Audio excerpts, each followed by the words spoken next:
நோவாவும் பெரிய கப்பலும். நோவாவும் பெரிய கப்பலும். தேவன் வானத்தையும் பூமியையும் படைத்தார். தன்னுடைய சாயலாக மனுஷனை படைத்தார். ஆனால் கொஞ்ச காலத்தில் மனுஷன் தன் மனம் போன போக்கில் நரகத்துக்குரிய வாழ்க்கையை வாழ்ந்து கொண்டிருந்தான். அந்த நேரங்களில் நோவா என்கிற மனுஷன் தேவனுக்கு மிகவும் பிரியமாய் வாழ்ந்து கொண்டிருந்தார். ஒரு நாளில் நோவாவுக்கு ஏசப்பா தரிசனமாகி பேழையை ஒன்று ரெடி பண்ண வேண்டும் என்று சொல்றார். அதற்கு நோவா, பேழை என்றால் என்ன ஏசப்பா அப்படின்னு கேட்ட உடனே ஏசப்பா சொல்றாரு, பேழைனா கப்பல். இதை நீ பெரிதாக செய்ய வேண்டும். அதுக்குரிய அகலம், ஆழம், நீளம் இப்படி அநேக குறிப்புகளை அவருக்கு கொடுத்து அவர் பேழையை உருவாக்க வேண்டும் என்று சொன்னார். அதுக்கப்புறமேட்டு இன்னொரு சொன்னாரு. என்ன சொன்னாருன்னா, இப்படி தண்ணீர்களால் நான் மனுஷர்களை, இந்த அழிவின் பாதையில் இருக்கிற மக்களை அனைவரையும் நான் அழிக்கப் போகிறேன். எனக்கு பிரியமா இல்லாத வாழ்க்கையை வாழ்ந்து கொண்டிருக்க மனுஷனை ஜலத்தினாலும் நான் அழிக்கப் போகிறேன்.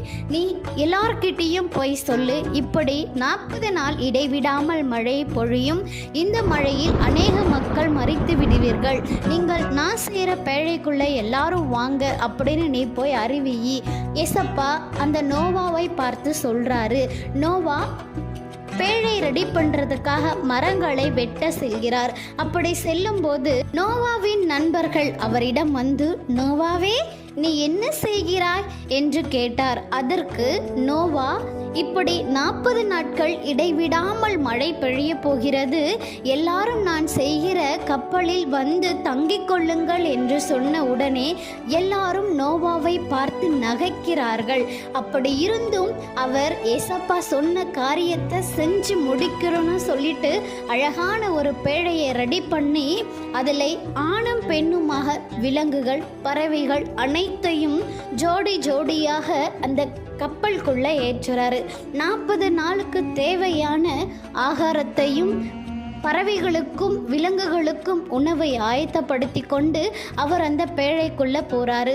போன உடனே அவர் எல்லார்கிட்டையும் சொல்றாரு, வாங்க வாங்கன்னு கூப்பிடுறாரு. ஆனாலும் யாரும் போகல. உடனே அந்த பேழையின் கதவு அடைக்கப்பட்டது.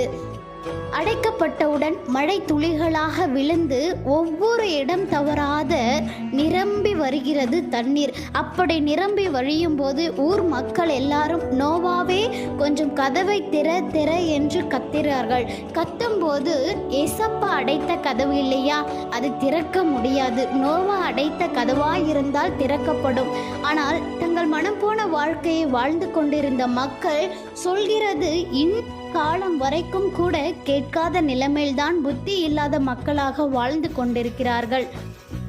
அப்படி 40 நாள் இடைவிடாமல் மழை பெய்து கொண்டிருக்கும் போது ஒரு நாள் நோவா ஜன்னல் வழியா பார்க்குறாரு, எப்படி இருக்கு அப்படின்னு சொல்லிட்டு பார்க்கும்போது அவருக்கு தெரிகிறது எல்லாமே தண்ணீர் மட்டும்தான்.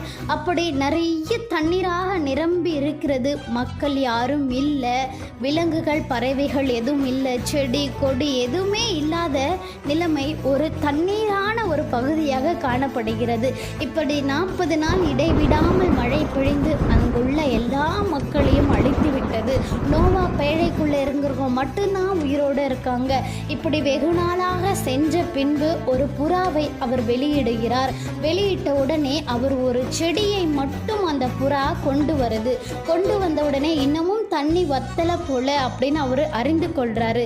அதை அறிந்து கொண்டவுடன் ஒரு சில நாட்கள் அப்புறம் இன்னொரு புறாவை வெளியிடுறாரு. வெளியிட்ட உடனே அந்த புறா போனது ரிட்டன் வரல. அப்போ அவர் நினைச்சிட்டாரு தண்ணீர் அனைத்தும் வற்றி விட்டது, இனி நம்ம எல்லாரும் போய் கரை சேரலாம் சொல்லிட்டு அவர் ஒரு மலையின் மேலே அந்த படகை நிறுத்துறாரு. நிறுத்திட்ட உடனே எல்லாரையும் ஆடு மாடு எல்லாத்தையும் அவர் திறந்து பழுகி பெருகுங்க அப்படின்னு சொல்லிட்டு அவர் அந்த பூமியில விட்டு அந்த மக்கள் எல்லாரையும் அவர் ஆசீர்வதிக்கிறார். விலங்குகள் பறவைகள் எல்லாத்தையும் ஆசீர்வதித்த உடனே ஏசப்பா கிட்ட அவர் வராரு. வந்து, ஏசப்பா எங்களை இந்த அழிவிலிருந்து பத்திரமாக பாதுகாத்து வந்தீங்களே, உமக்கு நன்றி ஏசப்பான்னு அவர் தேங்க்ஸ் பண்றாரு. இப்படி நோவாவை காப்பாத்தின கடவுள் நம்மளையும் காப்பாருங்க. அழிவின் பாதையில் கொண்டு போய் இருக்கிற ஒவ்வொரு மக்களுக்கும் இன்றைக்கு ரட்சிப்பின் பாதை வரணுங்க. இந்த கதை கேட்குறவங்க எல்லாருமே அழிவின் பாதையில் போயிட்டு இருக்கவங்கள ஒவ்வொருவரையும் நம்ம மீட்டு கொண்டு வரணுங்க. ஒரு விழிப்புணர்வோடு இந்த கதையை கேட்டதற்கு இந்த நேரம் முதல் ஆரம்பம் முதல் முடியும் வரை இந்த கதையை கேட்டு வந்தீங்கல்ல, உங்களுக்கு ரொம்ப தேங்க்ஸுங்க. ஏசப்பா உங்களுக்கு ஒரு அற்புதத்தை செய்வார். ஆமீன் ஆமீன்.